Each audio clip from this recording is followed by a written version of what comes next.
that. So let's do this. All right, Yeah. let's kick it off.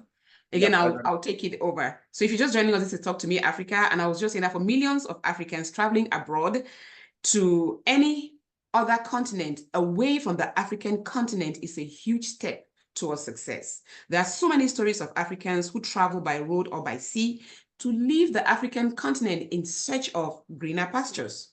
The mountains that some of these travelers face in their journey are tough, both physical mountains and mental mountains. Some even meet death on their way. My guest today had undertaken such a journey from Cameroon to the Congo, to Qatar, to Thailand, to Japan, and he landed in America. He has a short film about this, which I will post at the end of this recording today. But I really want you to pay attention and listen to what Bertrand has to say about this daring journey of traveling and leaving America and leaving Africa to a greener pasture somewhere else. So welcome to Talk to Me Africa, Bertrand. I'm so glad you could make it today.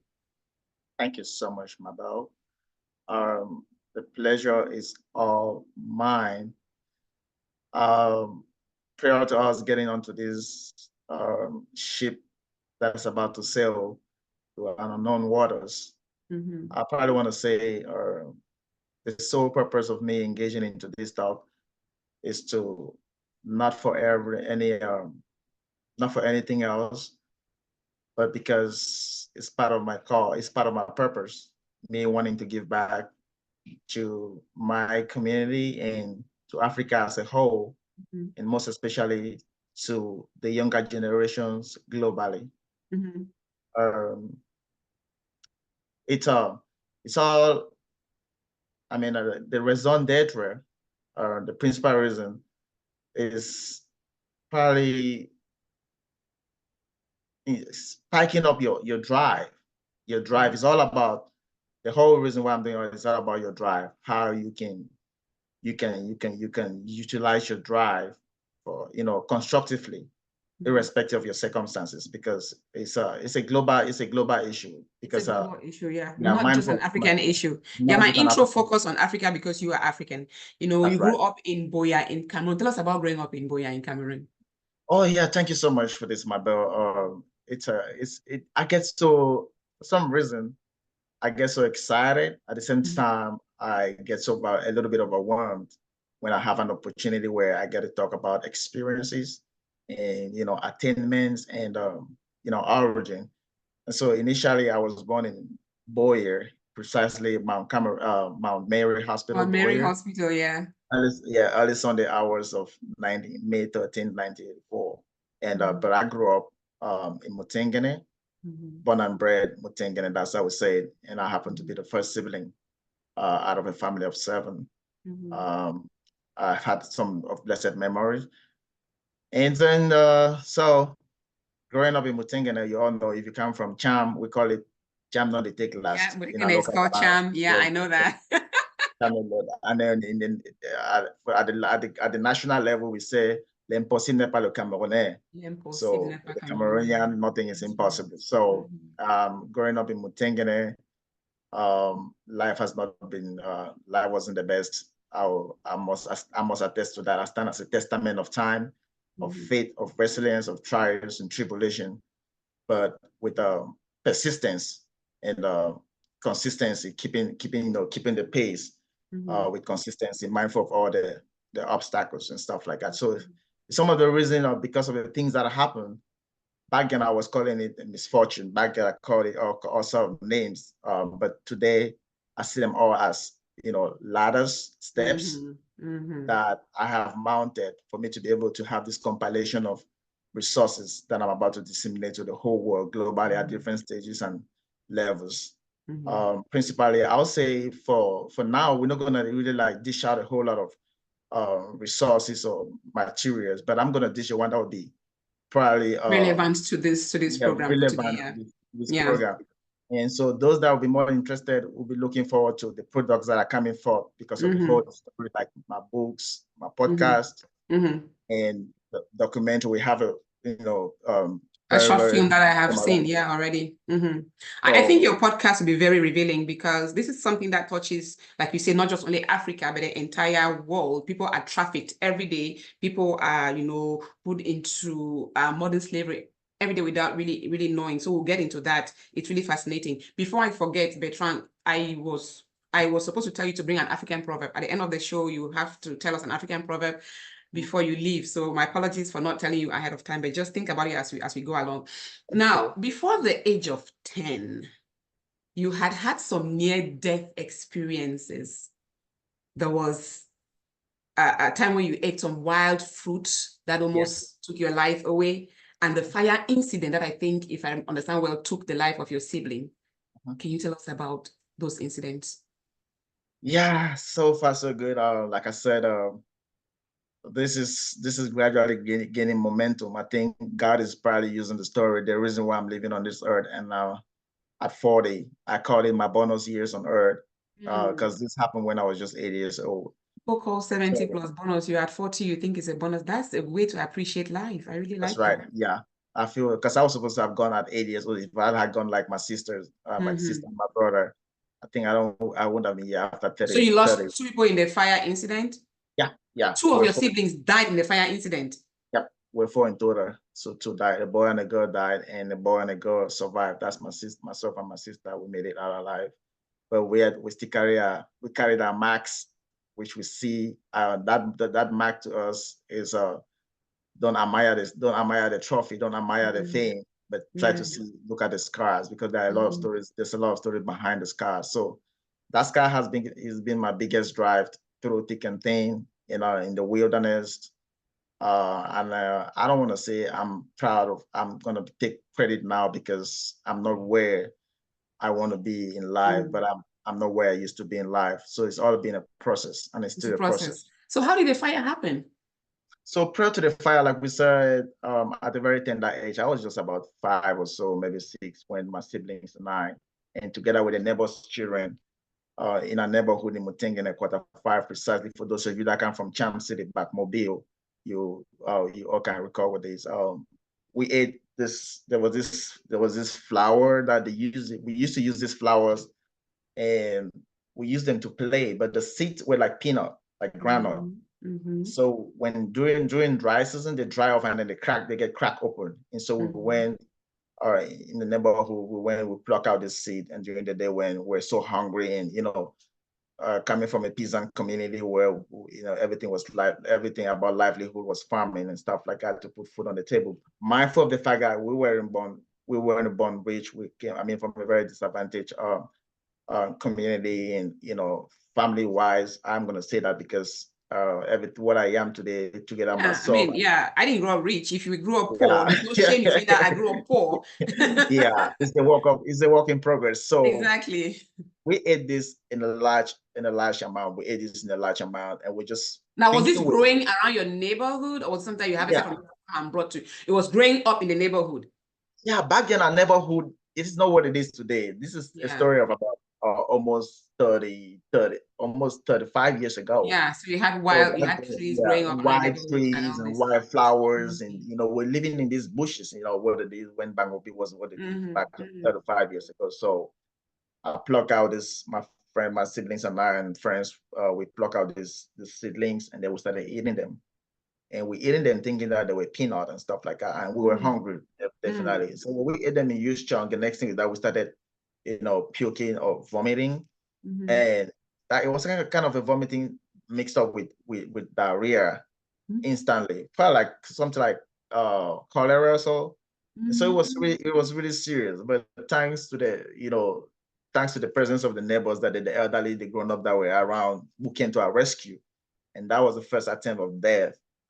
Experience of death that I had to go. It was serious. You know what, kids eating something we didn't know what it was. But they give you palm oil to drink, because growing up, I grew up in Kumba. They always say palm oil, you have to drink palm oil if you be an unknown suspect. Palm oil, cumin, water, all kind of concoction and stuff like that. And we survived. So the reason why I'm putting up the story is that in like I said, when some of my products will be out, you'll see in one of my books, I'm saying our battles in life and our challenges in life predates our existence. Meaning that before you were born, someone somewhere has your architect, has your blueprint. They know what you're made of. They know what you carry. They know what you're bringing in the world. So don't forget, Satan has three principles. I'm a Christian, and so we believe Satan has three principal motives in everyone's life, in everyone who's chosen to be somebody, to kill, to steal, and to destroy.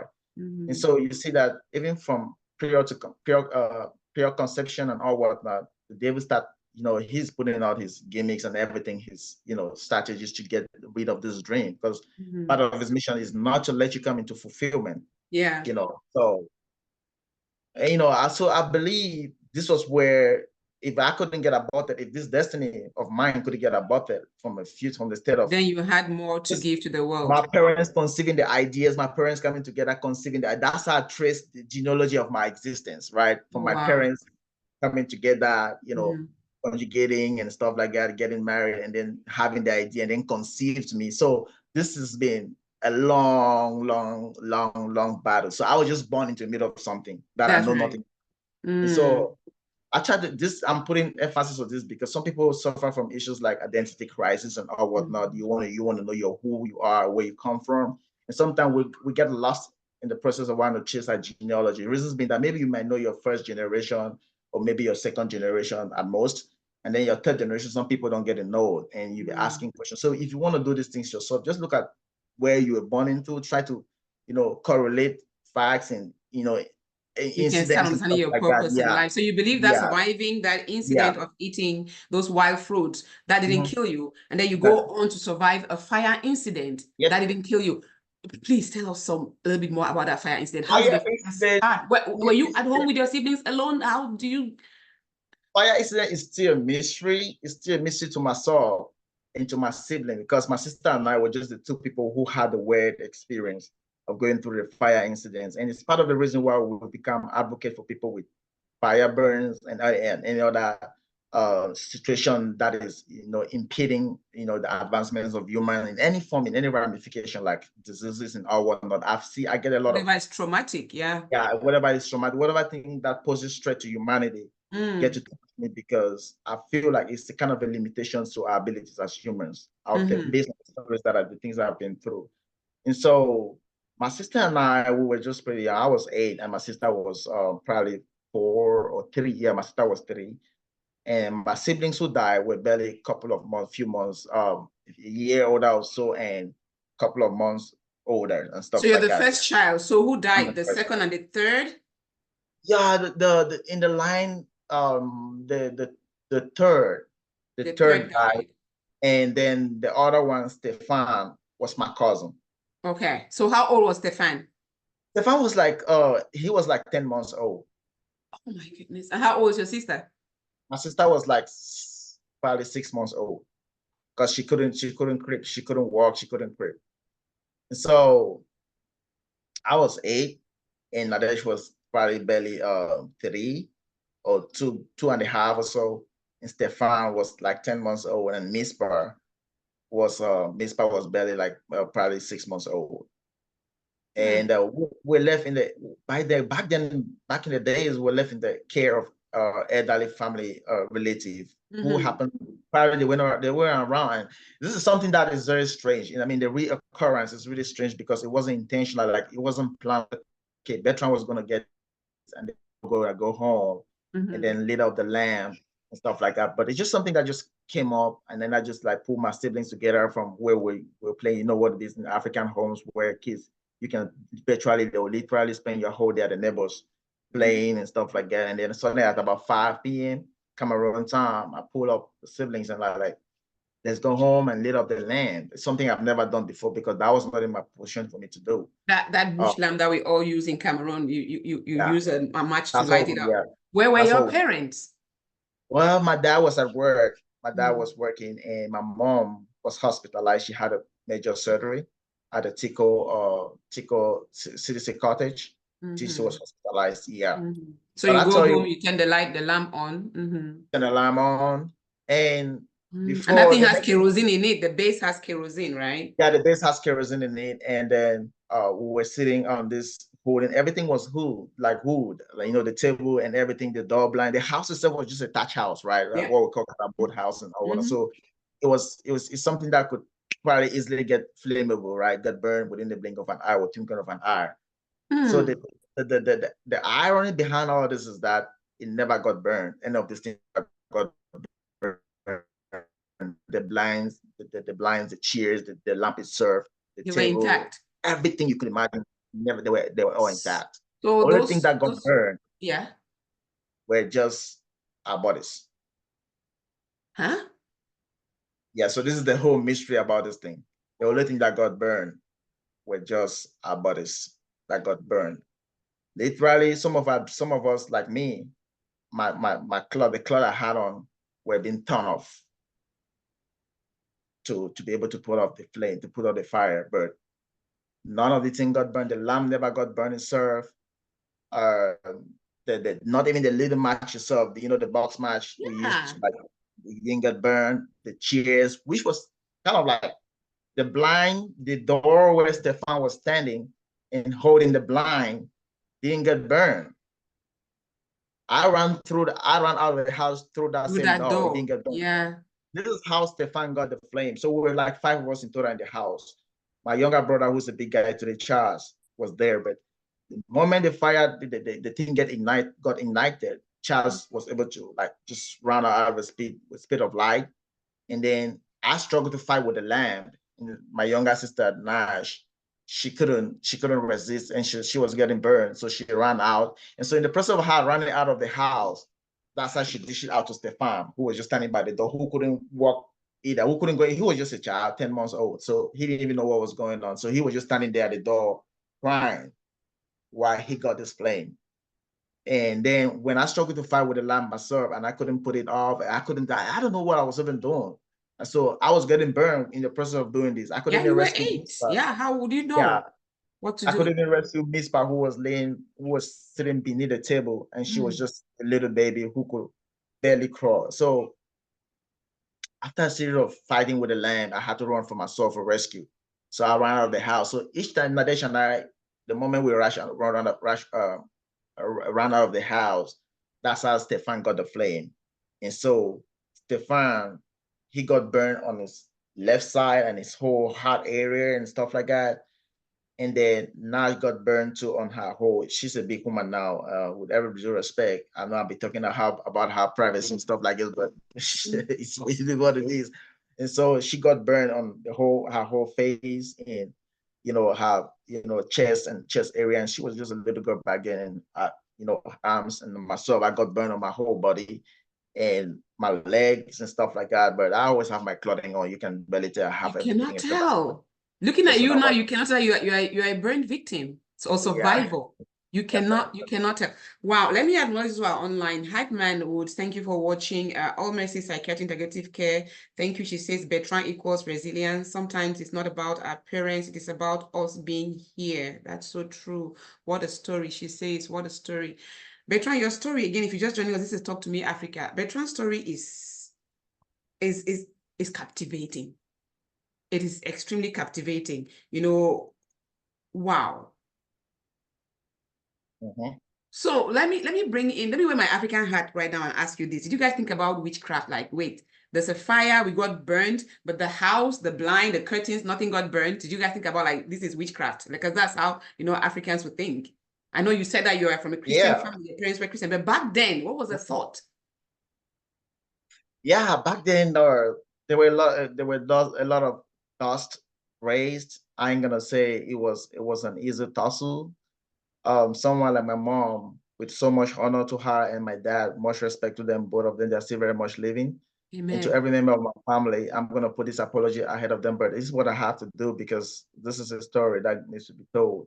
And it's not being told because of any, it's just been told to be a point of motivation. Not to point finger at anybody, but just motivating people. Yeah, and to drive inspiration around the world, and the way people think about situations and things and what we can stand for, as humans.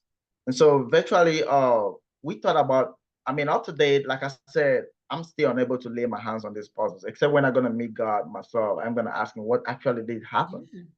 But my mom, every woman being a mother, the tigress, lioness, that how do I put it? That sentimental attachment to that corpse. She could breathe it from the hospital. She could send it on that hospital bed like something was happening to my kiddos. I quite remember. She wouldn't let anyone hold her on the hospital bed and stuff like that. She'd jump off the bed with the surgery, and she was still bleeding. And she like, something is wrong with my kid. Nobody was telling her. Everyone was trying to keep it secret from her and stuff like that. But maternal instincts, she could feel it. And I remember the day she busted out of the hospital, and she was all in tears and in pain, and she was mad. She was rage, and she came to the hospital, and you could tell she was already putting out a spiritual battle fight, because she could like perceive things were not right. These things were not normal. I mean, you could tell by yourself, like, how will it, if it was maybe petrol or whatever, or fuel or anything, probably would have consumed every other property in the house, right? The house was, the house was so flammable.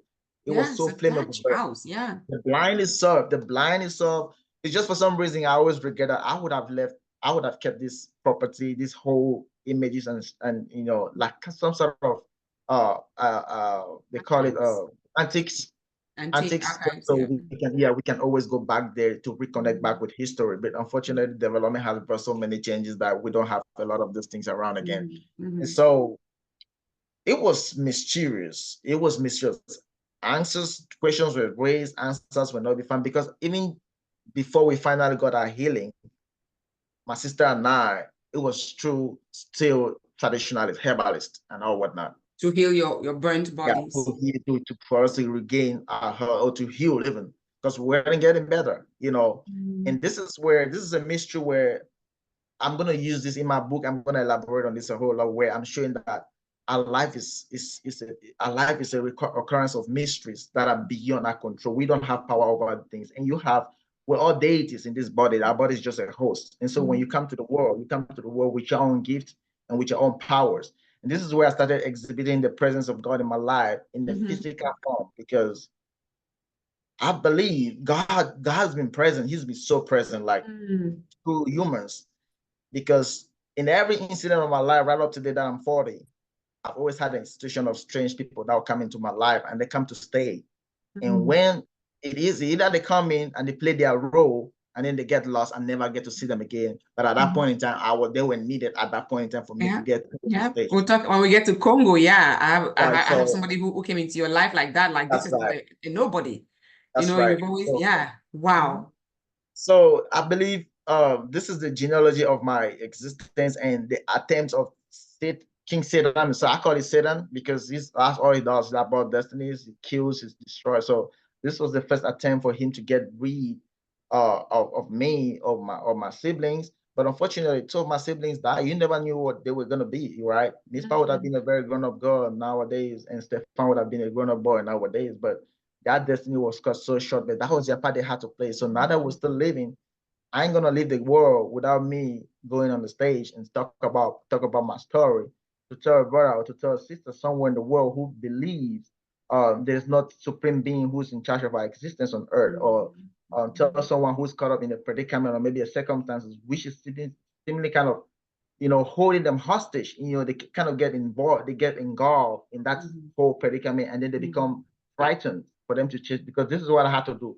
I had to change the whole trajectory of my existence on earth, whereby I took my predicament and my circumstances and all the name calling and stigmatization, labeling, and all one of my condition, which was physically limiting me from the eyes of most people, to challenging it and telling it, okay, I was going to use you the other way around, not to go seek therapy or feel broken on the inside or feel like a caged animal and stuff like that, but I was going to try as much as I could. I agree. I mean, when you talk about therapy, think about Cameroon at that time, was there any therapy that you could have, consulted? And not to declare that, some findings were done, but I'm thinking maybe most smoke killed your younger ones. But again, I'm not declaring anything because there were no findings that were done. But that's what I'm thinking. But again, the mystery of your bodies being burnt and the lamp itself was still standing, and the box of match was still there, and the curtains and the thatch house was still standing. It's very mysterious. And like you say, we are just beings living in a cage, like you say, a body, and who knows, God has a dot in our lives. Talk about the stigmatization that followed your burnt body. I know that, you know, in Africa, I grew up in Cameroon, we play around bare bodies, little girl, little boy, and all that stuff. And as a child, that shame wasn't there yet to say, let me cover my body because I don't like the way it looks. Probably playing rainbow, you know, football in the rain or soccer in the rain, and playing without a shirt on. Talk about that stigmatization. You talk about going to school, they're calling you names that you were ugly because of your burnt body. How did you overcome that? Yeah, so in all in it all and everything. So Miss Pat died, Stefan died. It was the beginning of my trauma because I would say trauma because right up to date, I still feel like when I'm talking about it or when I'm thinking about it, I live in that moment. Yeah. I was 8 years old, so I was my cognition was very right. Miss Pa and Stefan gave up the ghost when we got to my one hospital in Limbe, which was a common sea, and you had people flying in or coming in from all part of Cameroon. I remember my dad had the jotter where he was writing down names and stuff like that for people who came in with donations and all whatnot. Now, the reason why I'm mentioning this fact is because I want you to understand my purpose, my call to service to humanity, why I'm doing the things that I'm doing, mindful of the fact that I don't even have it, but I want to do those things because that's where my joy comes from. Believing in being a rescue mission, being a rescue man, being a, giving back to, I believe a lot in these things because that's how I was survived. That's how I was saved. And so Miss Per and Stefan died mysteriously a few days after war when we got down to my warren. And they all died in the night. I quite remember. The last thing I heard from each of them was bye, bye, bye, even though they couldn't talk. It sounded like some sort of a mystery, but it was real. That was what was happening. In a couple of days after war, when we couldn't get the right treatments in Limbe, because what happened was that we were being, like, every blessed day that we're alive, we get soaked up into salty water for disinfection, which was very, very To salt water? Yeah, rudimentary, kind of like rudimentary Salt water on wounds? Wounds. That's what was happening to us every day, my sister and I. We get soaked into the salty water because the scars were so big and they were so severe and it wouldn't heal. Like our flesh kept falling off every single day. You could see you could literally see our body organs. And back then, like my belly, you could see my organs playing in my belly right in there, just the severity of what I carry. And after 30 years, if I take off my cloth on, you're still gonna see the scars. It's very, very just like right now. But that's 30, how many years? 30, almost 33 years ago.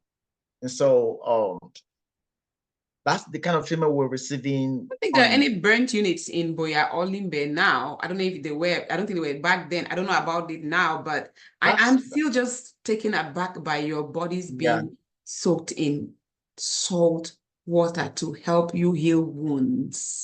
Come on now. Yeah. That's what we had to go through. Imagine the pain, imagine the tears, imagine the suffering in that state. My mom all broken, my dad all broken. They were pretty young couples. My mom was just probably in the early 20s or middle 20s. My dad was just also in his late 20s. So they were pretty young couples, and it was so devastating to my parents back then. And so we couldn't make it out of Limburg after a couple of days out of my one hospital, and watching our flesh being dumped every day from this, being soaked into that water, and syringes and injection on our bodies, every part of our bodies, just so to keep the wounds disinfected and stuff like that. And I wish I had some of those pictures, but I used to see them back some years back where I couldn't even stand upright. And, as early as possible, I'd already sustained bed sores because of sleeping on one spot for a long time, just as early as possible. And so we're being transported to our local hometown, Beta. That's our village in Beta, for treatment, which is one of my most horrific experience of traveling. But that's how young my journey started for me to be where I am today.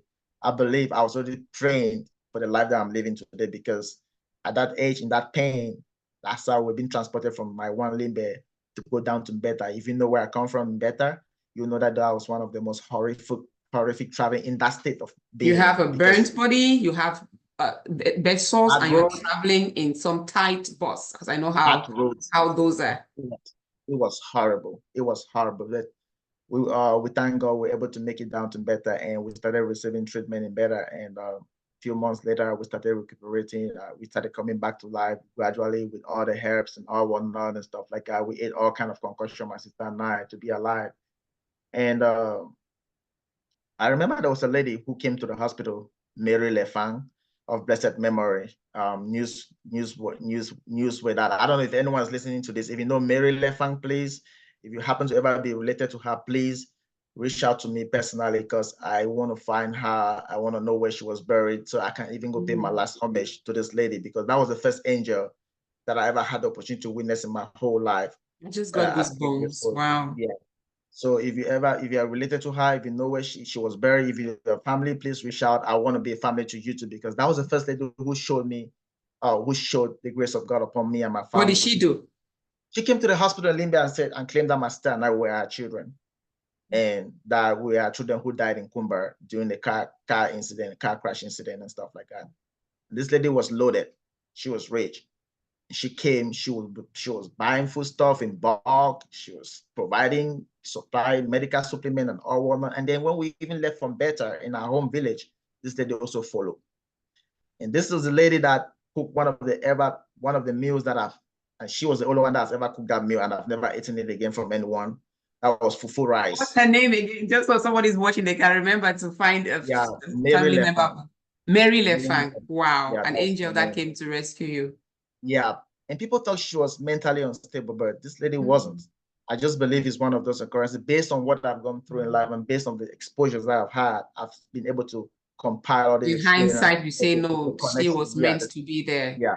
Yeah. So she was the first, like I said, she's the only one that's ever cooked a food. This delicacy that I've never eaten it nowhere else again. Fufu rice.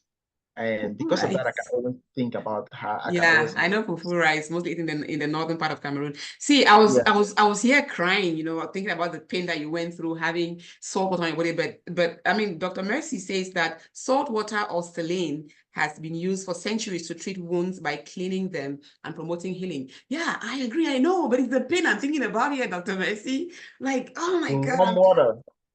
In warm water too, it was horrible. And not just being soaked into this warm water was the only purpose. You were being soaked into this warm water for disinfection, and then the wounds were being cleaned out, like the dead cells were being cleaned out. Yeah. So much that this is the height of pain. I don't know if anyone has ever had any little pain. I think because of the pain, you still have this recollective memory, because at 8, you remember so much detail because you were in so much pain, and so it's stuck in your brain. So much pain. This was the height of pain that I don't want to wish it for anybody, not even for my enemy. So unfortunately, I don't have any enemies. I'm a free being. I don't keep enemies. So I wouldn't wish this for anybody. This is not something I can wish for anybody. But if you happen to go through that, I want you to know that I'm sharing your pain, I'm sharing your plight, which is why I'm so connected to people when I see them in bad shape or not being in good health and stuff like that. I feel so connected to them. Unfortunately, I can't solve everything, or I can't do everything too. So yeah, this is the story. The stigma. I was asking about the stigma, like how I'm boiling down to the stigma. I'm gonna rush with this. So it's so detailed. So I wasn't supposed to be walking upright. I was supposed to be curved, leg bent and stuff like that, because of my muscles, on my belly muscles that were supposed to be contracted and all whatnot, and on my thighs and all whatnot. But I had a certain determination. Felt like I knew my mission even when I was just very young. I remember I would cry many times when I couldn't walk upright, and my mom would be sitting there in the hospital trying to hold me down, not to like injure myself and stuff like that. And on this unfortunate day, which is the same drive that has kept me going for the last 33 years, I woke up from the bed, jumped off, and I started running out of the hospital and running down to the soccer pitch in our local village in Beta. And while I did this, my vision was that I wanted to walk upright. I wasn't going to just let myself walk bent and all whatnot because of a predicament that I felt like. So I ran out to the pitch. The power of the mind. Power of the mind. Tear off the body tissue on my belly that was holding me bent, tear off those muscles, and blood was oozing everywhere, kicking soccer. I remember my mom was chasing me with some couple of nurses and trying to catch me.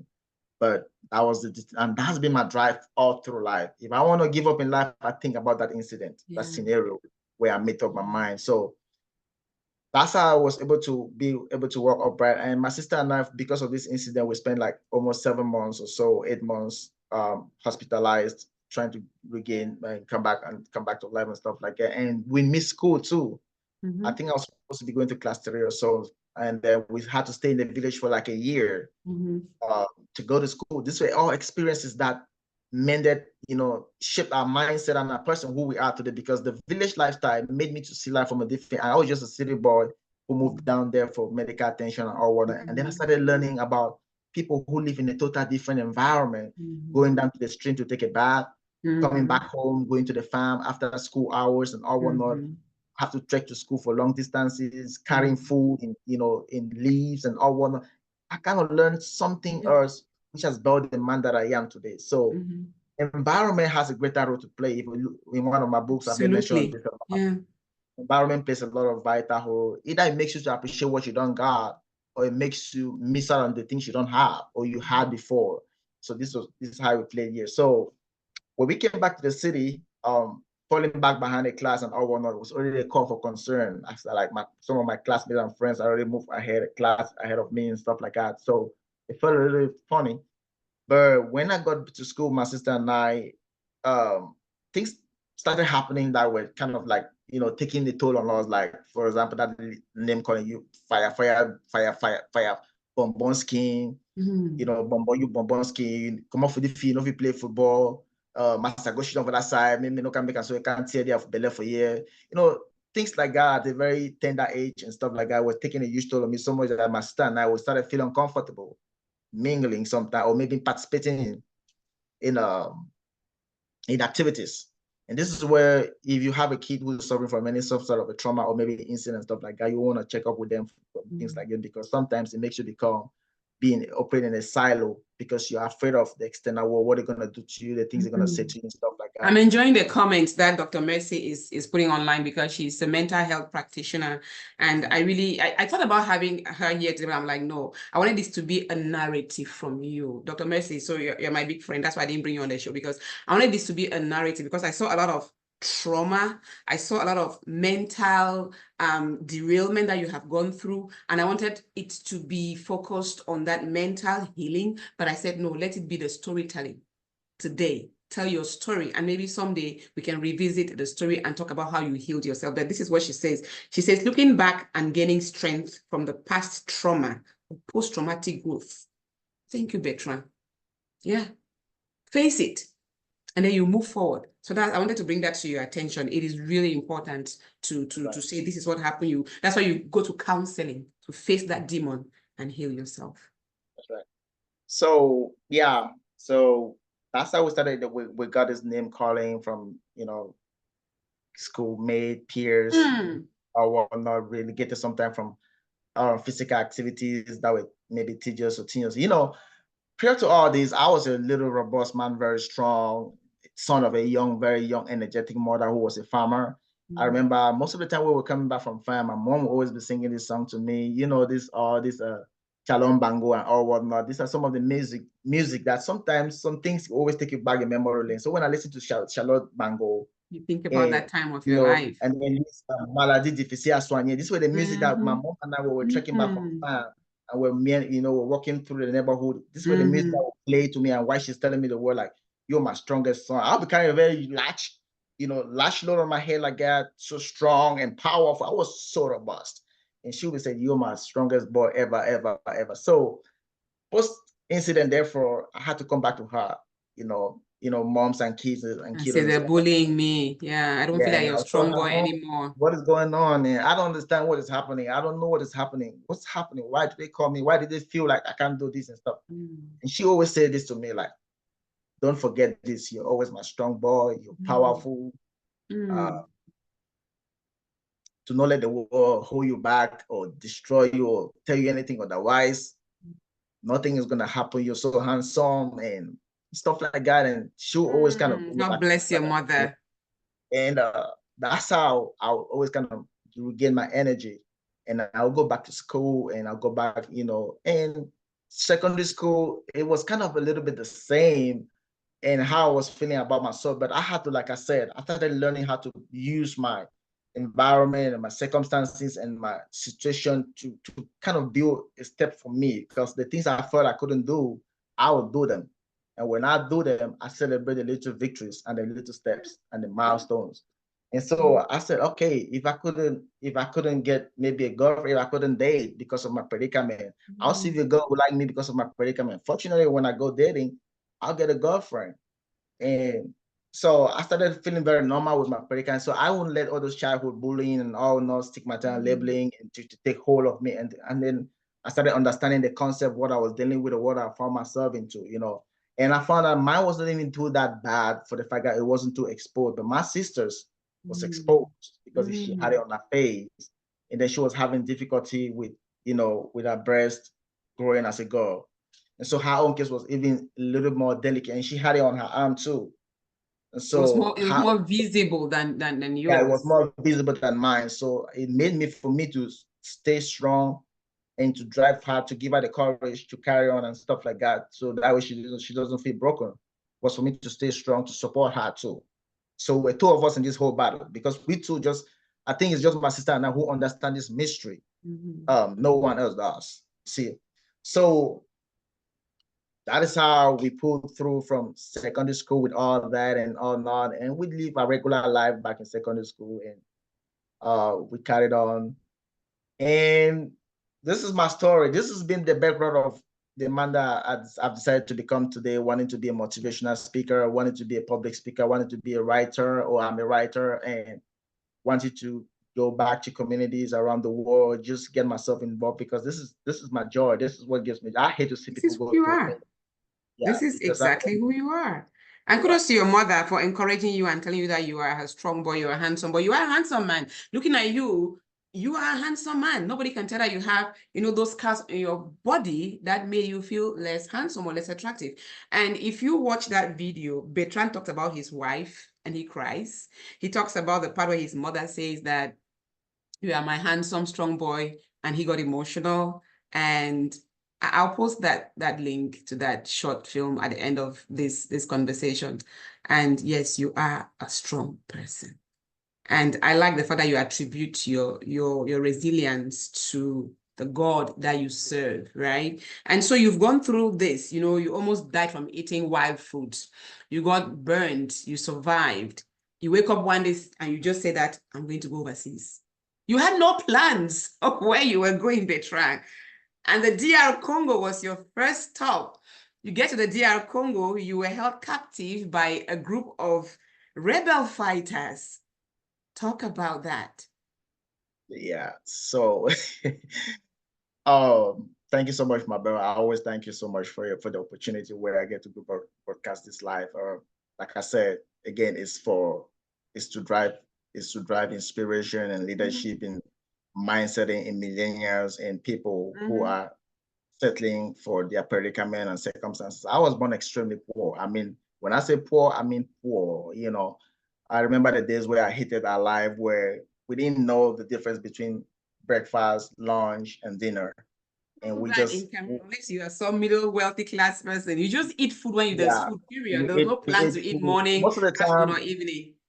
Most of the time we leave the kitchen at about, this were the yesteryears when things were really bad. Most of the time we leave the kitchen at about 10 p.m., 11 p.m. to go eat. That's what we're eating dinner. And if you have to do your assignments, we'll be doing assignments. When others are already in bed sleeping, we'll be struggling to do the assignment with lamps and all stuff.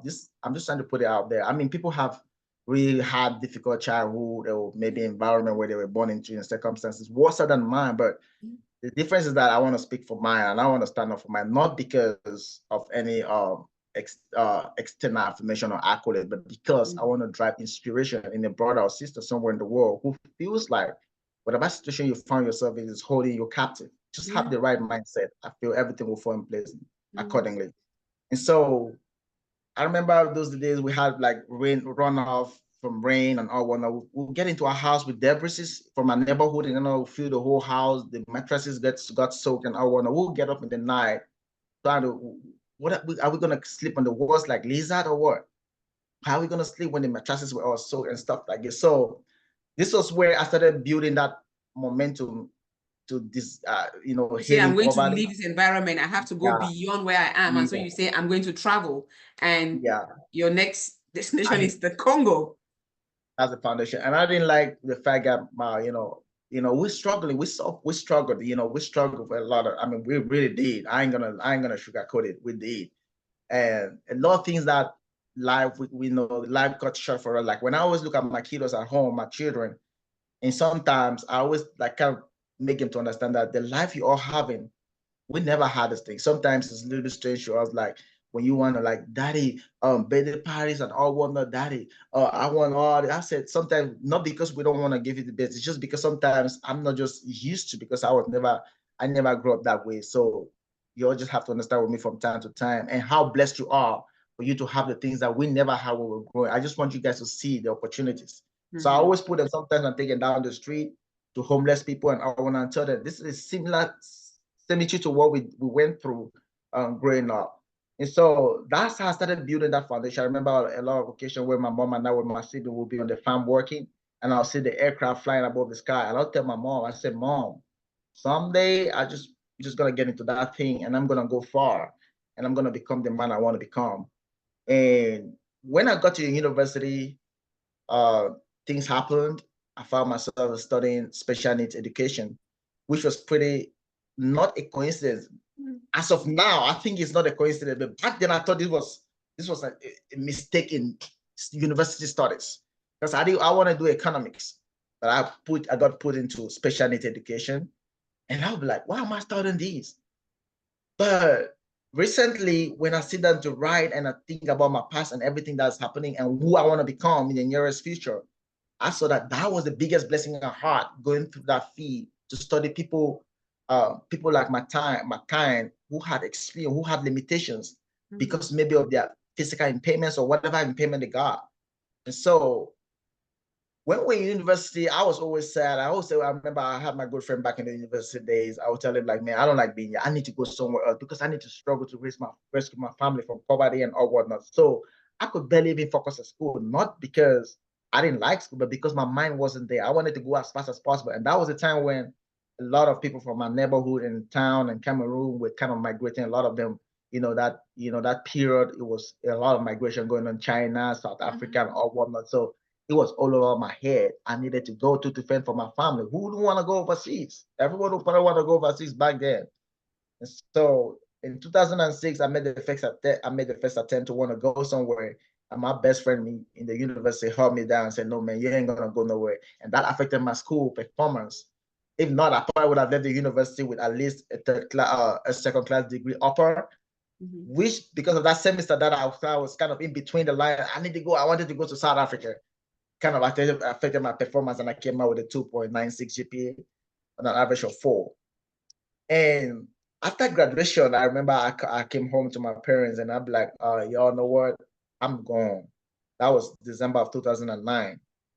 I'm gone. I'm going overseas. They'd be like, where you going? You don't even have money. All you got is your pop. Like, I need to go. I don't care where I'm going, but I'm going. So I had my passport, I had a little backpack. I remember my mom shedding tears and just like crying. We're like, where you gonna go? I wouldn't even listen. I have my freedom, right? Time for me to chase the dreams.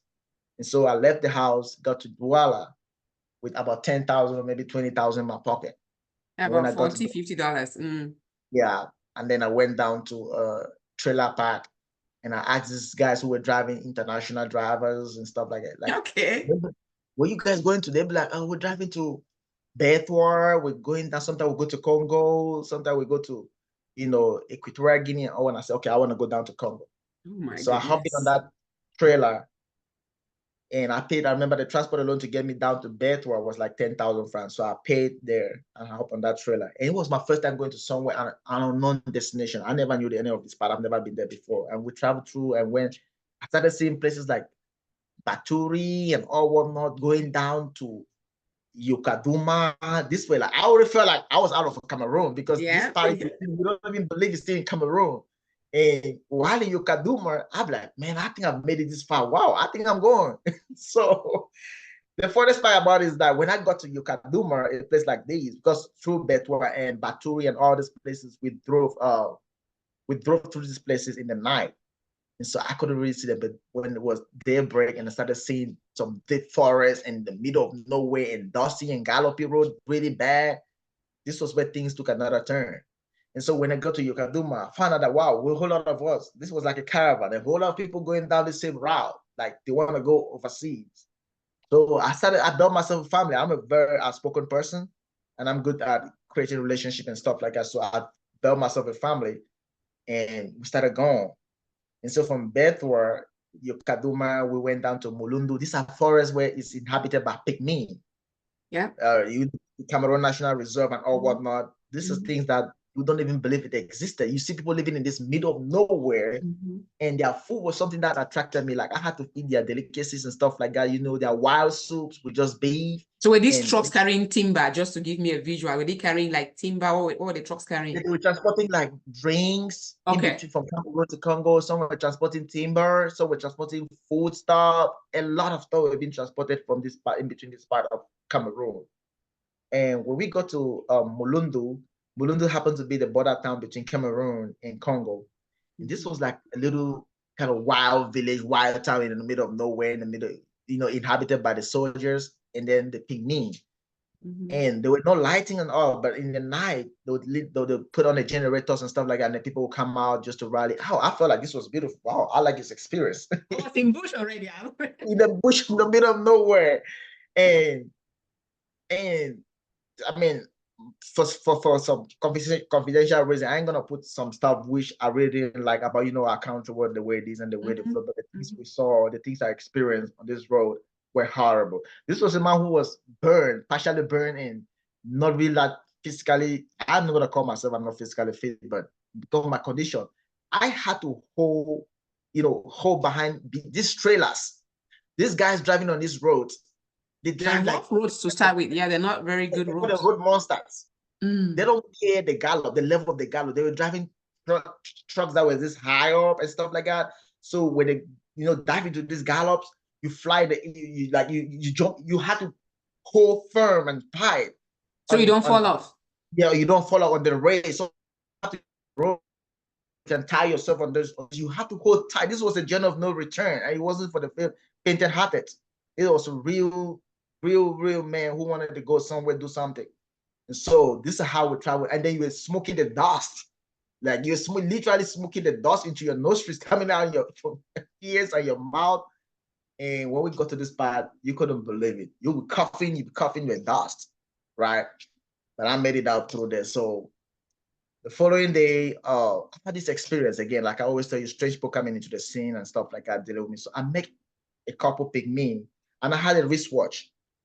I bought it in Douala on my trip. So I gave them this wristwatch. And then the pygmy gave me a revelation and said, you're going to travel the whole world, and you go to places like Japan and all. Now, he made mention of this. And then I busted out in laughter in this bush in the middle of nowhere. I said, tu me fais rire. I said in French. I said, je n'ai pas même l'argent là où je parle même. Comment tu viens de parler de tout le monde, la monde et quoi. So they said, no, tu vas arriver là-bas. So I was kind of just laughing. I thought maybe because I gave them the watch. And lo and behold, that revelation was going to come to pass. Yeah, because you did go through all those other countries, yeah? Yeah. So I left them, and the following day, we had to traverse. There's my first time to travel by river to get it on the other side. We had to pay the custom, the immigration and all one on the Cameroon side to traverse. So we got over to Congo. This was Wesso, the northern part of Congo. Man, it was like you're getting into a lion's den. You couldn't believe it. Like you could tell from the shores, like the moment you board the shores and you on board the boat and you're mounting the shores, you could see the beast in these guys. These guys were like, they were horrible. Wow. They were horrible. And so that's how we managed we got into Congo. We went through that horrible immigration. And then I met someone who was a French. She was a girl. And this girl was doing her caravan trip. And so she and I became friends. And she was like always just working with me. And this alone posed a lot of threat to me from the this terror. I don't know, I'm gonna call rebels or what, who always posed a threat on me, like, oh, come at me, you want to like beat me or leash me or something, like, because I was white gun or whatnot. This is something that we as Africans and Africa, we need to talk about. We need to see how we can amend these things. You see in my book, I'm mentioning this fact, how we can create a collaboration between Africa and Africans in a way that we don't need to feel this threat, getting to each other's country or coming to as Africans, right? Because it's horrible when you go somewhere else, you're treating less than a human just because you're coming from Cameroon, getting to Congo, or what. This poses a lot of threat and stuff like that. But like I said, I'm gonna keep some of these things private from the media. It's not yet time. And so we struggled there. We lived there in hiding. And the following day, we had to move from Wesso down to the capital city in Brazzaville, which was a journey. Mind you, a lot of people in that part of the country have never been down to Brazzaville, Congo Brazzaville. Yeah, just like people have never been to Yaoundé in Cameroon. Yeah, to Yaoundé. So that was the first time I had to see a gun put on my head. When I got to Congo Wesso, I didn't have money. I was out of money. So I had to call on my mom and beg my mom to see if she can raise me some money, like she can just send it anyhow she can. She was struggling and got me some little money, 70K, and send it over through Express Union. And then I got this money. And lo and behold, this guy came with a gun the following morning, put his gun on my head. And as I was shivering, he said, "Give me all your money, everything you have." And so the good thing was that I already paid for our transportation I had met a friend too, his name was Betrand. So I had already paid for my transportation together with Betrand for back to Brazzaville. So that guy took a large portion of the money that was left on me with a gun on my head. And we managed, and it was really a scary experience because of what they did to foreigners and all whatnot. So we managed to get into this hillocks. We were supposed to travel through this forest and dungeons through that hillocks. It got rain on us. We dried, rained, night, in the middle of nowhere in the forest. I remember a lot of times, sometimes as travelers, the things you experience, this is what builds you. Traveling exposure, traveling is experience, traveling is learning, traveling is bravery, it's courageous. Along the way, one of the guys in the caravan, his dad died. And he got a call from back home that your dad has died. He was from Cameroon too? Yeah, he was from Cameroon. So at this point, you had to make a choice. Is that you're going forward or you're going backward? Yeah. So you see a situation where, as travelers, there are times that you have to make decisions that are beyond your control. So this is how we made it. And we traveled through this horrible forest in the middle of nowhere, going through some dungeons, meeting some rebels in the middle of nowhere who like, est-ce que c'est ton père qui nous a gardé ici là? Est-ce que je travaille pour vous? J'ai ma famille. Tu crois que comment je nourris ma famille? Donne-moi tout l'argent que tu as là, ici là. Si tu veux passer au quoi, ou faire quoi. So you have to give it. You don't give it. This is where I learned tactics and techniques, how to hide money from, when you're working on a journey like that, how to hide money, through your pants, your waistband.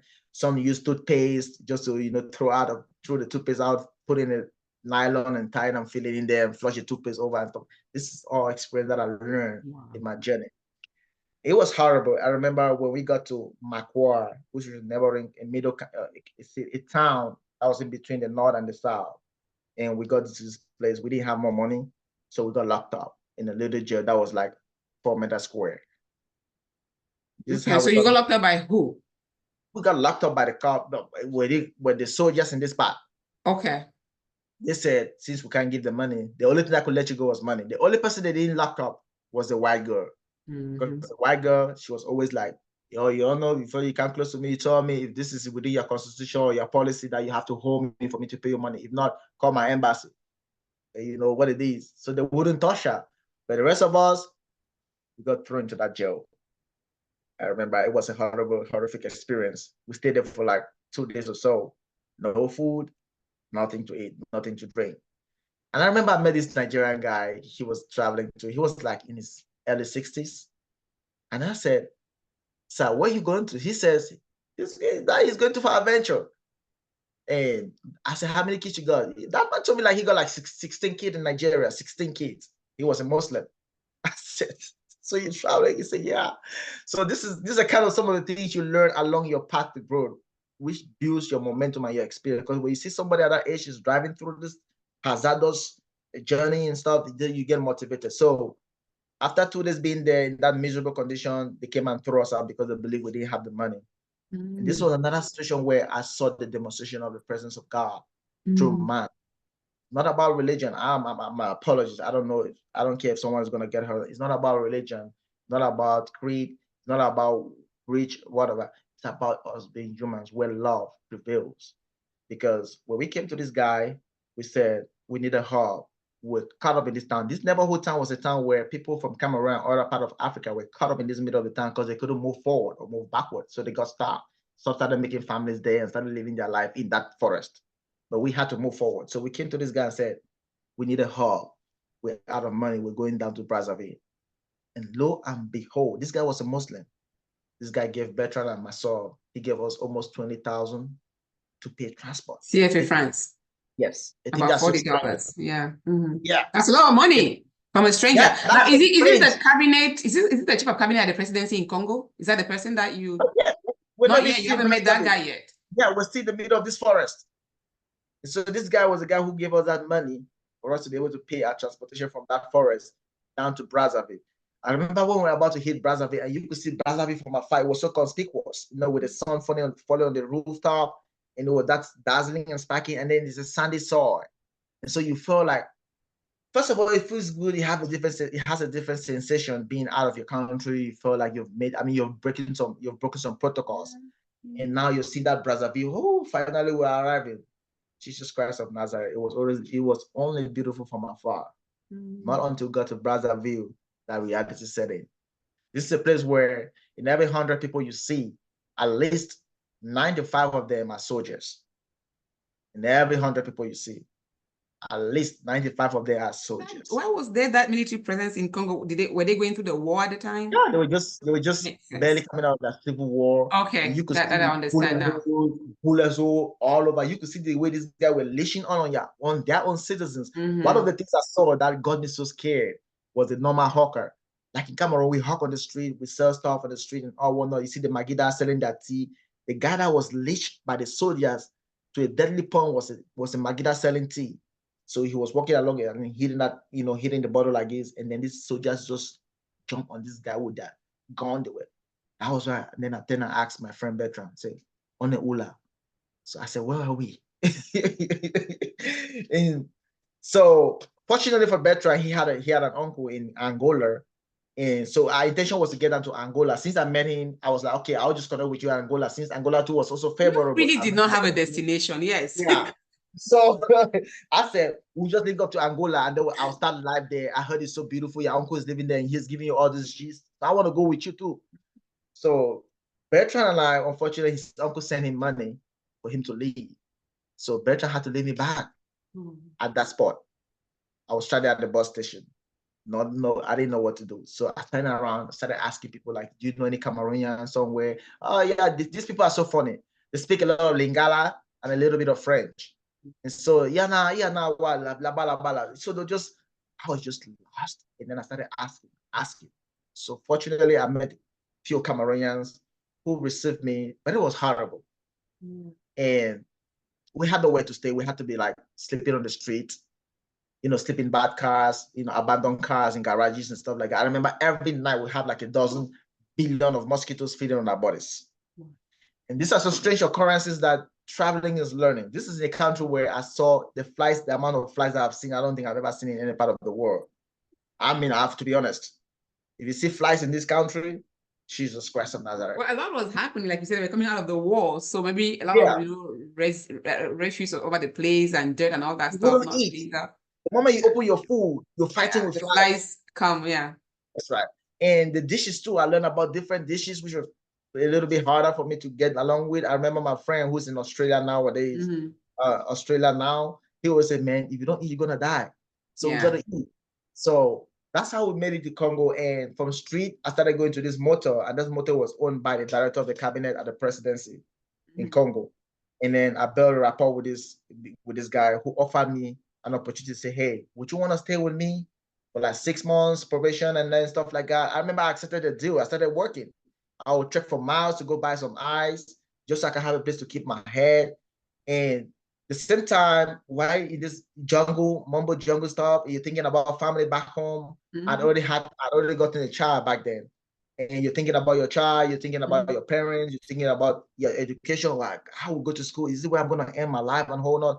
this guy had given me an assurance that if I stay with him for like 6 months plus and work for him, he was going to send me over to France. So, but after a couple of months, I didn't buy the deal because it wasn't aligning with my purpose. That was when I made the decision that I was going to go back home and separate with my friend. Joel, if he's watching this, he knows the story better. Joel Bango, he's presently in Australia, and I'm so proud of him too for his accomplishment. So that's how I made a U-turn. I'm going to share the link with Joel so he can watch and corroborate all your stories. And when I talk about it, he'll be laughing a lot. I mean, there are things that are so. That was my experience in Congo. It didn't go well. I didn't like it. I didn't achieve what I intended to. I had to make a U-turn, travel back and you go back to Cameroon. See, this is very eye-opening because people who have dared to travel without having a visa to go to a country have gone through, dungeons, have gone through trenches, have gone through the bushes in other countries. The attempt is to go to a particular destination, but they're not even sure yet how to get to that destination. Your friend made it in Australia. I don't think that was his. My friend made it. He was. You're going, but again, this is going to help people because I have a lot of people who lose their lives in such journeys. People who just reset in a different country without even know what they need, what they're looking for, what they want. So this is very important for us to know that. Because today you have people who reach out to you in America. Oh, I hear say Mexico don't open. Oh, I am going here. Yeah, I always say it's like the lottery. You win, you play, you win, you play, you don't win. But if you're intentionally going to play, knowing that you might not or you will not win, you want to lose your life by getting into these bushes and trying. Not to discourage people who want to try, but again, it's very dangerous out there. Yeah, it's very dangerous. I ain't gonna lie. It's very. A couple of people have lost it. A couple of people ended up in jail.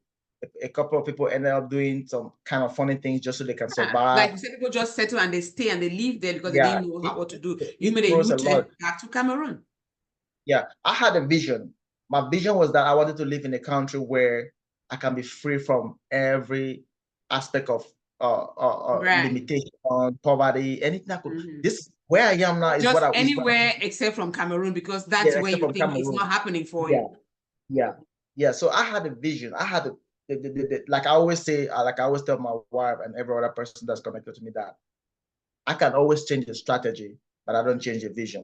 Yeah. So I'm always good at re-strategizing because I'm like a stream. I don't get held by a rock.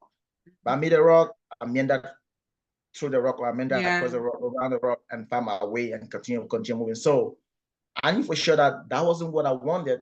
Sometimes I always feel like if I had persisted, because my friend Joel was very courageous and he was really a good friend and he wanted us to stay and to push through, no matter what it was going to take us.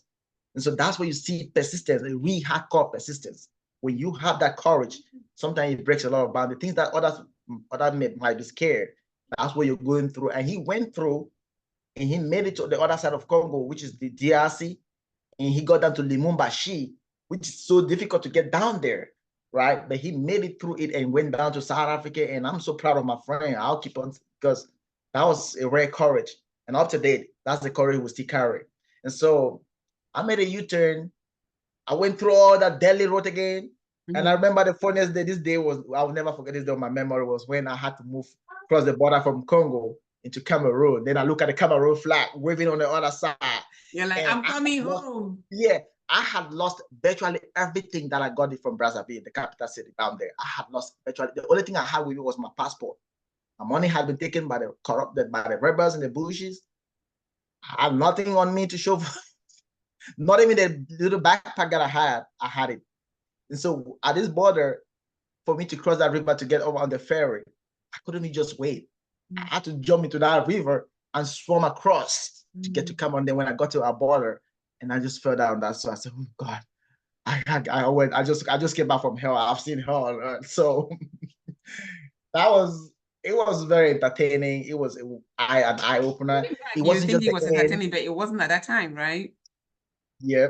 And it wasn't just the end of my journey. It was the beginning. As a matter of fact, that was even the catalyst of what made me to push through again with all the other places that I had to go. So you get back home, how does your family react, especially your mother? Well, I got back home. I remember I met my big bro in Nangai Boko, and I was looking so horrible and pale and hungry. He just looked at me like, and then he just started laughing. And I left there. I went down home to my mom and my dad, and my mom was just looking at me like that, and they were just like staring at me. And to think of it, they thought it was over. Yeah, but that was 2010 and 2011. So I got back home, started hustling back home. Said, I mean, oh no, I thought by then I've not had a child. I had my child in 2012. So I started hustling and all whatnot, and making ends meet. But still, yet I kept the vision going. That was when I met my Qatar, the line to go to Qatar. You leave Cameroon to Congo, back to Cameroon, and now you're going to Qatar. Yeah. Okay. And so my Qatar journey, it came as a result, like, when you have the good thing about parents is that parents who can understand their children's vision. I'll categorically say my parents have understood my perspective, because I hated anything. I didn't want to have anything to do in Cameroon as far as I was concerned, because I felt like Cameroon to me had always been like, it's hard for people of my kind, but I don't know if that's the right mindset to have as a person, because there are people who have come from the same hood or from the same circumstances, and they've made it so well for themselves too in Cameroon. So that this is just my story. It's not gonna be everyone else's story. Yeah. So for me, I felt like it wasn't a home for me. It wasn't a place for me. I didn't like anything about getting a government job. I hated teaching. I hated the teacher. I hated the fact that people were being, living on menial salaries and all whatnot, horrible working conditions and stuff. Like, I hated all those. So when I put them together, I used it as a motivation for you to get out. For me to get out. So when I hustled and found my Qatar line and got involved in Qatar, mind you, before Qatar came in, I got engaged to go to Georgia. Georgia is a small country in Eastern Europe or so. And it didn't go well. I remember I had to struggle with this donkey guy and stuff like that. It didn't go well. So that's when I landed now to get a line to go to Qatar. And this guy had come in with a very, flashy, promises and stuff. And you're gonna go to Qatar and things will be fine. You get a job, you get paid like $1,500 a month, and you're gonna be able to have housing, take care of your family back in Africa, and life will be good for you. And so that was some of the things that he sold to us, which we bought it.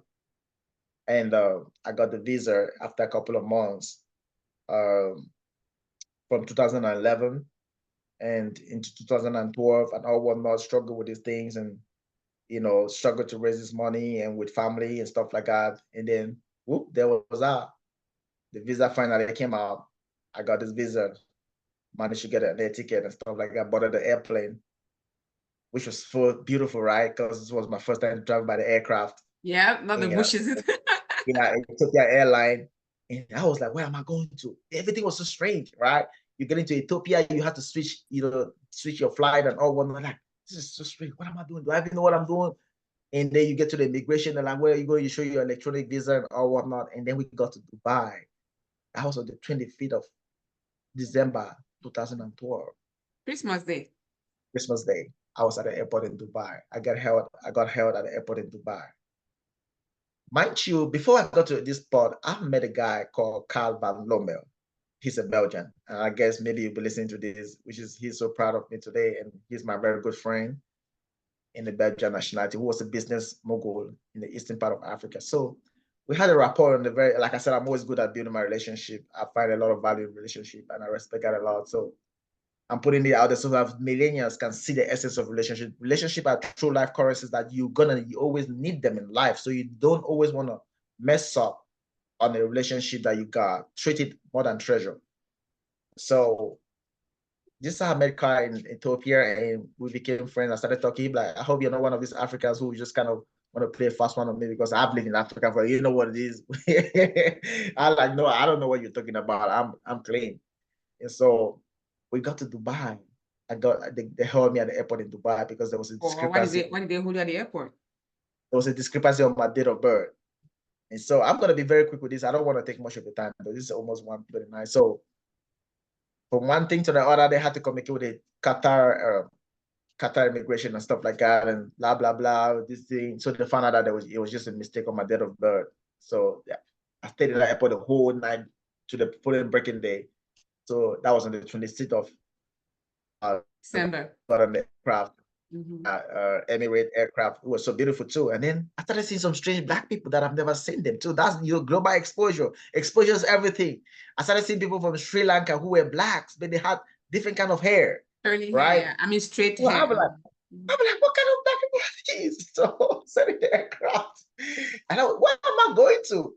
So we landed in Qatar, Doha, and it was so hot. It was miserably hot. It's a country, yeah. So we came out of the airport and I did a check-in at or not. And I had gotten a few numbers for people to call. So when I got out of the airport, I called this guy, and this guy came on and picked me up and took me to the neighborhood where you have a lot of Cameroonians living in compacted apartments and stuff like that. A lot of them are doing well for themselves today. I got in there. They said, okay, you needed to pay for your space and all whatnot. You have to stay with us here. This is the person who owns this apartment and stuff like that. I said, wow, is this how it happens here? I said, okay, I'm here on behalf of somebody. Maybe I need to follow up with this person first. And lo and behold, it was almost like Judas selling Jesus. And so this was time I got sold. And then this Ethiopian guy showed up the following day with a lady, a Moroccan lady. I don't have any hatred for Moroccans, but because this particular lady, I'm gonna say she's a nightmare to me somehow, somewhere. Because this was the day she showed up at this apartment, and then she said she requested for my passport. She and this Ethiopian guy, so they were working in collaboration with a guy in Cameroon, and she requested for my passport. And I had not shared these with the fellow guys that are the Cameroonian guys, because I knew, okay, they were coming to get me for work. And also I was excited. These guys were not around, so I just like, okay, let's go since I'm going for work. This guy. So the first thing they did was get my passport. And when they got my passport, that was the end of the deal. I couldn't say anything, do anything, because I was powerless. So I had to follow them. This was night. And in the night, I started observing different things in Qatar. And Qatar, it gets so busy in the night. Everybody comes out to work in the night. And during the day, everybody's in the house. So that's how it works in Qatar. And so she took us to their office. I was tired and I needed to sleep and all whatnot, but I want to get a place to sleep and all whatnot. And then the next thing I was like being compelled to sign new documents and all whatnot, contract views on that. And I look at it on there, the salary is not even what I was told back home. Like I'm pulling my own contract from the bag. And I said, no, this is the salary I have on here. It's $1,500 a month accommodation. And the lady's like, no, it's supposed to be $300 a month. And you share your room with some other people. Oh, well, no, blah, blah, blah. No accommodation for it. No, it doesn't work like that yet. Yeah. I'll be like, really? And she had Egyptians working for her too. So that was how this lady bundled us, took us to our residence, and kept us in the little security gate house or stuff like that. That's where we're living. And the law states that men and women are supposed to be in the same premises. But then there was a lady in our midst who was a Cameroonian too.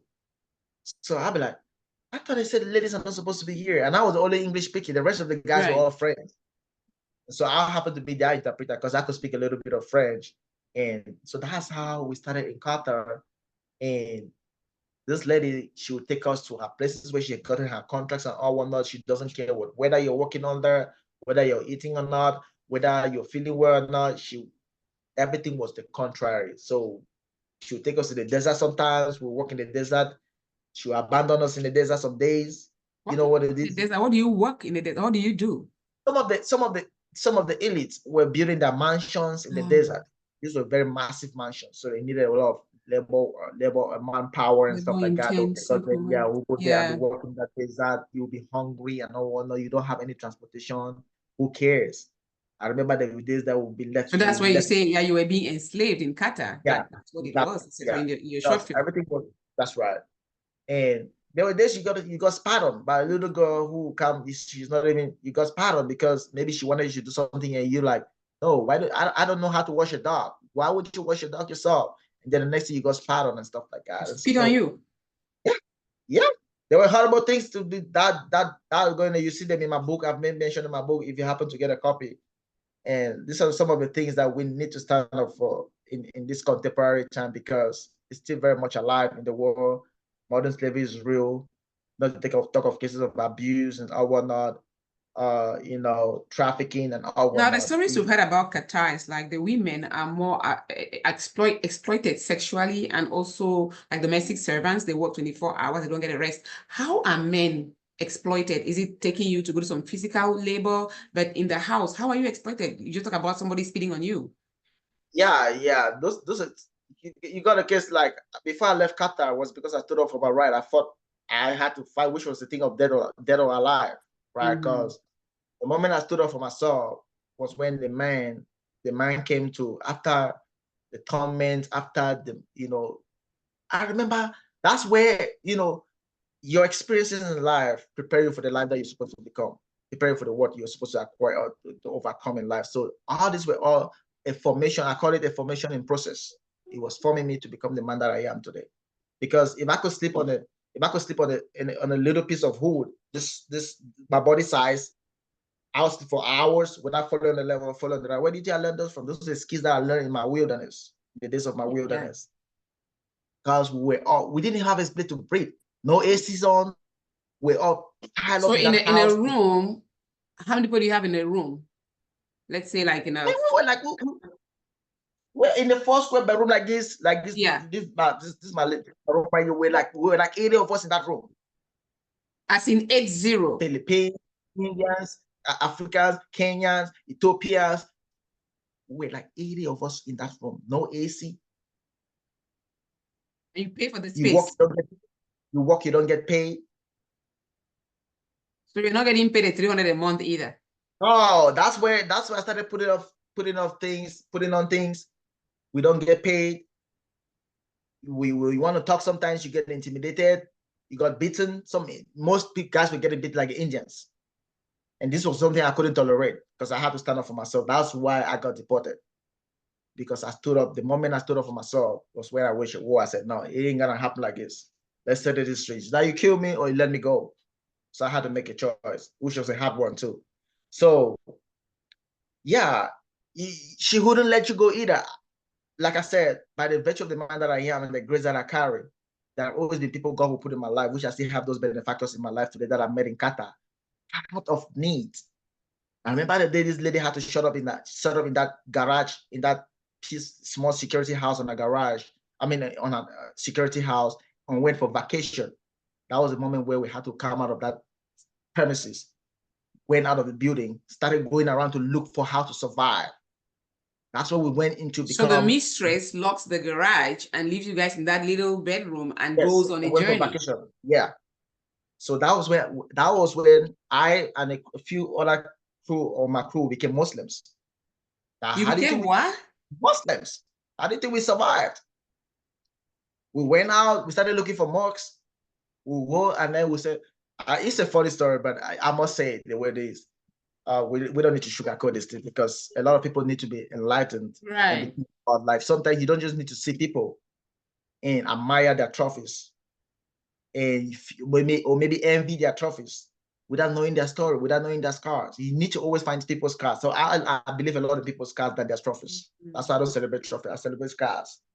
And so when we came out of that place, we had to go in, jumping out from one mosque to the other because a few of my friends had gone out. They came out with a few blessings and said, oh, this feels like this is going to be the new way for us to survive. So I jumped out too with my friends to get some favors. Yeah. So we went out, and this was how I met Baba Abdullah. He's a great man. He's a noble man. He's a Muslim. I always love him till death. You still talk to him? Of course, even though he doesn't speak English, I doesn't speak Arabic, but our connection still remain father and son. And so when I came out, we went to this mosque. We went to a series of we're pinpointing, like we'll not go to this one, we'll not go to this one, we'll not go to that. So the final one we decided to go to, I said, let's go to this one. So walking there, I remember when we came and sat down like scabbard, how do I put it? Like captives. We sat down and we're waiting for the imam to come see us and stuff like that. The imam couldn't speak English, but one funny thing was that everybody came like a good Samaritan, the story of the good Samaritan. They walked right through and said, no, they're thieves. No, they're bad people. No, they're no good. No, they're scammers. No, so everybody was just walking right through, and then came my father. And I call him my father because he's my father indeed. So he came and said, he wouldn't even speak English. What you guys, okay, what do you want? We're looking for help. We want to be Muslims and stuff like that. You did say you want to be Muslims. Yeah. And I remember, so he's like, okay, you three were three of us. He said, you guys come. We woke up, and that was when life took another 360 degrees in Qatar. Now you got the people, you got a family, you got some people you can always run to for rescue or talk to, who understand you, your plight, and see some potentials in you and stuff like that. And so we did do the swearing. They call Allah Hila, Allah Hila, la la la la. Who cares? We would say Allah Hila, la la, because we needed to survive at that point in time. And we say Allah Hila, la. I mean, then my father made a hand in his pocket like this. The next thing was, Nisha, every one of us was like $1,000 each coming into our hands, like a gift for three of us sitting back behind. And then that was my first time to get into a luxurious truck that was a GMC truck in my whole entire life. I've never been in a truck like that. That was like a plane.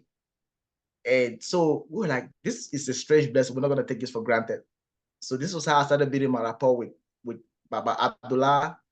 From there, we came, and then I believe God made me to go through this journey to understand some of the discrepancies and the struggles amongst humans and amongst denominations and religion as a whole. Because there are some things that I learned here. I'm not vouching for anyone who is doing anything stupid to humans, but I'm saying that there's some things that I learned here that are culture that I'm proud of, like a culture of unity, oneness, where I learned the rich, the billionaires. Myself, I was just a mere traffic boy who didn't have nothing, but I would imagine myself sitting down on the same plate of food, eating with billionaires who were having billions. So it gave you a different kind of sensation. This is not something we see within our Christian denominations and stuff like that, or it was different. And so I learned something, and then I started like, how do you guys come with this idea? So that I learned like, when we call you brother, we call you brother for real. When you are down, we're all down. When you are up, we're all up. This was a mindset about brotherhood and love. So different from me. So I started like being inquisitive and all whatnot. I like that about them a lot. And that's how we managed to start building momentum in that part of that area. That's the city I have to go there anytime soon to go visit my father. And this is where we started building that momentum in Qatar. And then we started like creating some exposure about what was happening to us. And these guys attempted to want to negotiate with this lady. Said, let go these guys. We'll take them over. We'll give them jobs. Since we have a lot of companies and stuff, we'll give them jobs for them to work and live well in Qatar. But actually, that lady wouldn't accept. And by virtue in Qatar, you don't contest against a woman in Qatar. That's one country women are so powerful too. Yeah, you don't mess around with women like that. And so after they put up the resistance for a couple of times, but it just couldn't go, my father was like, the lady clipped. So the lady, what she had to do was she had to relocate us to a far distant place in Medina Khalifa North. So you don't get to get close to we didn't get access the Baba anymore. Yeah. That's how it was happening. Even right up to the moment where we're getting deported, I wasn't even able to reach out to my Qatari father because my father right. And that's how they got us bundled. And that fateful night when the man came, like I said, he wanted to beat me up because why? Because they found out that I had gone to the labor court with a couple of my friends, filing a lawsuit in the labor court for human trafficking and all whatnot. So I had the paper on me, which was not supposed to be exposed to these people. And so when she and the husband came that night to intimidate and beat as usual, and then I pulled out the paper and said, "This is what I got. I've already filed a lawsuit. If you touch yeah. What you guys?" And the husband like turned to the wife and said, "What? You see what is happening now?" and stuff like that. And then the son could understand a little bit of English. He was an Air Force captain, something like that. So I said, "We are people. We come from Africa. We're people's children. We have families. We're taking care. We work for your parents. They don't pay us and stuff like that. All they do is maimed and suffering. And oh, look at where we're living and stuff like that." And so they bundled myself and a friend of mine into the bus, thinking that I just knew that was the end for us. I thought they were going to do it when it was somewhere in the desert. But they took us to their own jurisdiction, their own constituency, and jailed us up at the police station. And after a couple of days, the police requested them to pay us what they owe us and then give our passport and deport us back to Africa. So that was how my story ended up in Qatar after almost 2 years of going through that document. So it didn't just end there, but when I got home, I had kept my relationship with my friend that I met in Ethiopia, Carl Van Lome. I had kept my relationship that I built with my Qatari family. Baba Abdullah, you have Baba Abdullah, and you have there's another one which is very powerful relationship. Baba Abdullah had been my fortress from that moment. Hence, from time to time, he's always coming so lucratively for my support, and I feel like he's one of those people in the world who's so proud to see me where I am today because he always believed in me, And everyone needs an opportunity like that, you know, to be vouched for, you know, based on your credibility too, because people wouldn't, someone wouldn't invest in you if they don't see the credibility and the value. So you must always watch out for your character and your credibility. So that was my story about Qatar. What next you want to hear? I am full. I'm a whole lot. I am full. I mean, I there's a lot of details that we can't just run it we're going to do a part 2. We can't wrap it up. We can delve into it a lot more, talk about your arrival to America and talk about the good things that you're planning to do for your community and to give back to where you come from. So this is Talk to Me Africa. We're going to be wrapping up here for today. We'll be back, Betrand, for a part 2 of your journey, which is extremely important. I want to thank all those who joined us online. All mercy for all your comments. Emmanuel Enyong says, great topic, always. Thank you so much. Thank you, Maureen Ko, for watching. I appreciate it. DJ Flex, thank you for joining. Thank you, everyone who tuned in. We shall have a part 2 of this story. Betrand has been traveling in bushes, intending to go out of the country of Cameroon. He's been trafficked.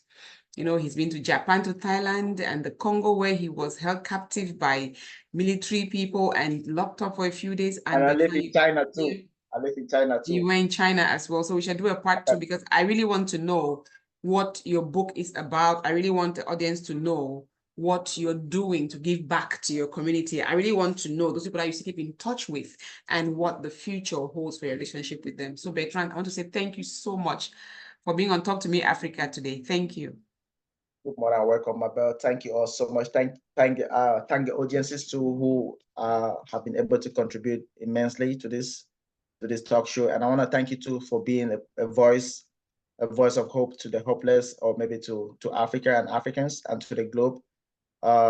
You're doing a great job, Mabel. I ain't gonna lie. It takes a lot of stamina and it takes a lot of discipline for you to meet up and to stay consistent with what you're doing. It's a great cause, because through mediums like these, we shall be joining you sooner or later.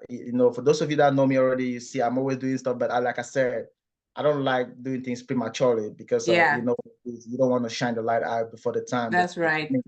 Yeah. So I'm looking forward to hearing about your podcast. So where I want to hear more about it. Let's talk about it on Talk to Me Africa. Let's advertise it. Let's get it known. Those of you that are following me on TikTok, you bear with me that on TikTok, I'm always hosting a live stream on TikTok, which I call the Hustler's Creed. The Hustler's Creed. Yeah, so I get to talk about my whole story. I'm using my real life experiences to kind of so I'm talking about my stories there in detail when I'm putting out the facts so that you can get inspired and get motivated. So you can always join my live stream on TikTok and then my TikTok is Minds and Mind, because I believe the human mind is the greatest mind of all time nowadays. And so if not protected or carefully used, it will create a lot of, it will be very detrimental to the leaders of tomorrow. That's the millennials and stuff like that. So part of my vision with my Minds and Mind is to help protect the sanity of human minds, by correlating powerful messages and, how to help these younger people fine tune their path to life. So that's good. You can always join me on my TikTok page for more details, and you can always follow on my TikTok, on my bio, you see the bio link for my story. You can always watch to get a clue of what and why I'm doing this. Hey, community outreach, like I said, if you're in pain, I'm in pain, because I know what pain is. So this is where empathy plays a bigger role, because you can never understand something if you have never had an experience about it. That's right. I'm suffering because I've suffered before, and I'm happy for the fact that I was born the man that I was born. I'm born into the family that I was being born into, and becoming the man that I am today, because I know both sides of the equation, both sides of the coin. I've lived in poverty, and I'm living a better life. Not like it's super fanciful or what. You're living in plenty, yeah, but it's very promising. You get to do work, you get to work. There's no way you're gonna be the kind of man that I am, or being anybody in the society without getting stones or without getting things being thrown at you. The difference with you and me and every other person is what you do with what is being thrown at you. Either you want to get broken, or you want to use that to mend your foundation, to make it impermeable for you to be able to glide on, because you're not going to hold on to these distractions. I've held on to these distractions. Where I come from in my community, a lot of guys have made a lot of fun about me, my setbacks, many times that I fell, many times that I got deported, many times that I came back home. A lot of they came at me like bullets, you know, they came at me like shot. Oh yeah, like you were no. So the difference is I choose to stay Make good out persistent. of it. Yeah, Absolutely. Yeah. I didn't choose to get Yeah. played by the environment and the circumstances. So Mm. it's all your choice. It's It's your either you settle choice. for that or you keep putting in work. You know, you go higher when they go lower, you go higher. Like Mm. I always say, going higher means Betrand. you don't just Yeah. avoid them, but you put in work Yeah. with your person. So Thank you so much. that's my piece Thank of you so advice. much. For Did you just think about an African proverb while we were talking? an African proverb is that my African proverb is that In any language, we try to explain. You can say it in any language. You just try to explain to us what it means. my African proverb is that Mumu the laugh, Ndiba Kelly. Keep your distractor entertained and stay focused. Mumu the laugh, Ndiba Kelly. So sometimes you need to play the part of a fool and you know what you're achieving. So that's life. You don't need to be too serious about whatever thing is going on in your environment. You're gonna get stuff like are coming at you, but stay strong, stay invincible, stay consistent, be disciplined. Achieving means discipline, and many failures. Every great person has a story. Every great person has a failure. So the number of failures will tell about your greatness and your achievement. So failure is part of me. I love failing. Yes, we shall be back. We shall be back for a part 2 on this talk with Betrand Fonsa. Thank you so much, and you have a wonderful, wonderful weekend, Betrand. I'll see you next time. Thank you so much, my baby. You too have a wonderful one. It was a great pleasure. Thank you. Bye.